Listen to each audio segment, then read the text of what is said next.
Okay, so meron tayo ditong Honda Beat.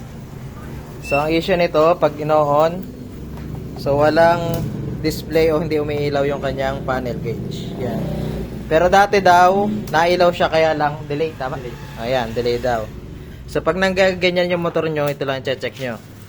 So ito muna i-check nyo yung relay na to. So try natin to taggalin. Okay, so nataggal na natin yung relay nya. So try natin siyang palitan ng bago.